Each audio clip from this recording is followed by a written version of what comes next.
अवकाश घोषित कर दी गई है। बढ़ते आगे और गोरखपुर के मुस्लिम बहुल इलाके में कांवड़ यात्रा को लेकर काफी उत्साह है। दरअसल कांवड़ियों के कपड़े और बोल बम झोले तैयार करने में यहां के मुस्लिम परिवार दिन रात लगे हुए हैं। पिछले कई सालों से इनके घरों में ईद और बकरीद की खुशियां इन्हीं गेरुए कपड़ों की सिलने से आती है। रिपोर्ट देखिए।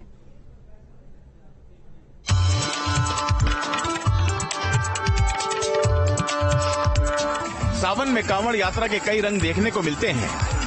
इस दौरान गेरुए रंग के कपड़े और बोल बम लिखे झोले कांवड़ियों के उत्साह को दोगुना कर देते हैं। कांवड़ियों के उत्साह में जोश भरने लगे हैं गोरखपुर के कई मुस्लिम परिवार। शहर के पीपरापुर, रसूलपुर, जफर कॉलोनी और इलाही बाग के दर्जनों परिवार रात दिन एक करके कांवड़ियों के लिए कपड़े और बोल बम झोला तैयार करने में लगे हैं।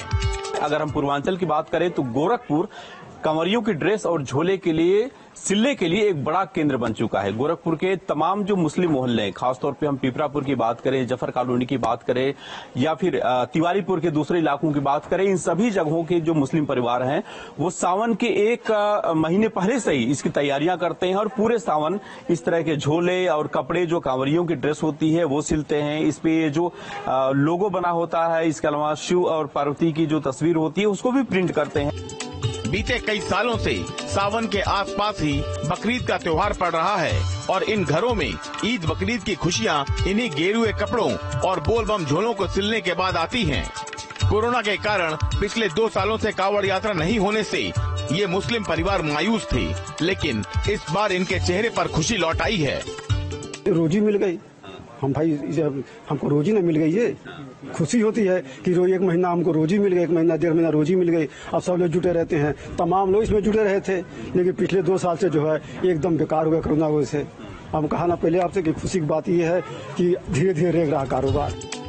मुस्लिम मोहल्लों में सिले गए कपड़े और झोले सिर्फ गोरखपुर ही नहीं बल्कि आसपास के दूसरे इलाकों और बिहार भी भेजे जाते हैं। जितने भी घर हैं वहाँ पे सिलाई मशीन आपको चलती हुई मिलेगी, जो झोले सिले जाते हैं, कपड़े सिले जाते हैं। इसके अलावा तमाम ऐसे घर हैं जहाँ पे स्क्रीन प्रिंटिंग होती है और सावन के पूरे महीने यहाँ से झोले और कपड़ों की इतनी डिमांड होती है कि दूर दराज के जिलों से भी लोग यहाँ से आकर के झोले और कपड़े जो इन मुसलमान परिवार के लोगों द्वारा सिले जाते हैं वो ले जाते हैं। मुस्लिम परिवारों का मानना है कि जाति धर्म के नाम पर नेता राजनीति करते हैं, लेकिन इनके लिए शिव भक्तों के झोले और कपड़े ही रोजी रोटी का जरिया हैं। हम कहते हैं हमारा धर्म है और आपका धर्म, हम आपका मिलकर नहीं काम करेंगे, आप हमारा धर्म करेंगे तो फिर कैसे चलेगी हिंदुस्तान? कैसे चलेगा बताइए? दुनिया कैसे चलेगी? हिंदुस्तान कैसे चलेगा भाई? चले न चाहिए न किसी को, तो फिर ये समझ लीजिए क्या हमको जलन रहता तो सिलता कोई? बुरा मुसलमान का माल्ला सीजन आता तो सब लोग सिलने लगते हैं। ये मुस्लिम परिवार नाम मात्र का मुनाफा लेकर कांवड़ियों के लिए कपड़े और झोले बनाते हैं। इनका मानना है कि धर्म चाहे जो भी हो, लेकिन सभी अपने अपने तरीके से ऊपर वाले को याद करते हैं।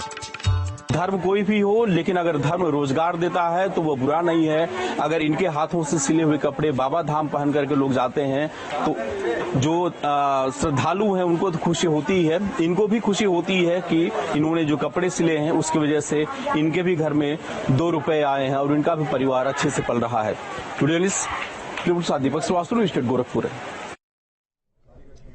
और देवबंद में हिंदू मुस्लिम एकता की अद्भुत तस्वीरें देखी गई हैं। यहाँ जामिया तिब्बिया देवबंद मेडिकल कॉलेज